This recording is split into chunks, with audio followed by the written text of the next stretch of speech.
আসসালামু আলাইকুম রহমতুল্লাহ। প্রিয় দর্শক, আজকে আমরা দেখব হচ্ছে রেমাক্রি। এটি হচ্ছে বান্দরবানের থানচি উপজেলায় অবস্থিত। থানচি থেকে নৌকায় করে প্রথমে রেমাক্রি নামতে হয়। যারা আমিয়াখুম, নাফাখুম, বেলাখুম, সাতবাইখুম দেখতে যান তারা নৌকায় গিয়ে এই রেমাক্রি নামতে হয়। রেমাক্রির পরে আর নৌকা যায় না। এটা হচ্ছে সেই রেমাক্রি নৌকাঘাট। এখান থেকে দুটি ঝিরি এক জায়গায় এসে থানচি নদী নাম ধারণ করেছে। একটি হচ্ছে রোমা থেকে আর একটি হচ্ছে আমিয়াখুম, বেলাখুম, নাফাখুম থেকে। এই দুইটি ঝিরি ঝর্ণা মূলত রেমাক্রি এসে মিলিত হয়ে থানচি নদী নাম ধারণ করেছে। দেখেন, খুবই সুন্দর, একবারে মনোমুগ্ধকর পরিবেশ। চারপাশে বিশাল বিশাল পাহাড় সারি, মাঝখানে জাফলংয়ের মতো সুন্দর ঝকঝকে পানি ঝর্ণার মতো বেয়ে বেয়ে থানচি নদীতে এসে পড়ছে।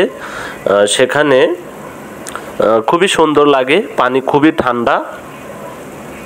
চারপাশে পাহাড়িদের বাড়িঘর। পাহাড়িরা এই নদীতে সবাই গোসল করে এবং এই নদীর পানি অনেক সময় খাওয়া দাওয়া করে। এখানে অনেক পাহাড়িদের হোটেল রয়েছে, অনেক দোকান রয়েছে। দেখতে পাচ্ছেন যে এগুলো হচ্ছে পাহাড়িদের দোকান।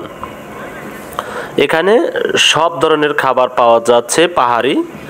আপনি চাইলে এখানে রাত্রে থাকতেও পারবেন। আমরা এই হোটেলে খাওয়া দাওয়া করছিলাম।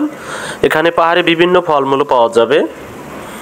যে এখানেই হচ্ছে আপনার রেমাক্রি নৌকাঘাট। এখানে নৌকাতে নামতে হয়, আবার থানচি যাওয়ার জন্য এখান থেকে নৌকাতে উঠতে হয়।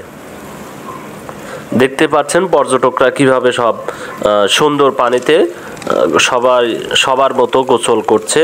চারপাশে অসংখ্য দোকান রয়েছে পাহাড়িদের দোকান। পাশাপাশি আপনি যদি এখানে রাত্রি যাপন করতে চান তাও এখানে রাত্রি যাপন করতে পারবেন। যদিও এখন শীতের দিন ছিল, বৃষ্টি খুব একটা ছিল না, যার কারণে নদীতে পানি কম।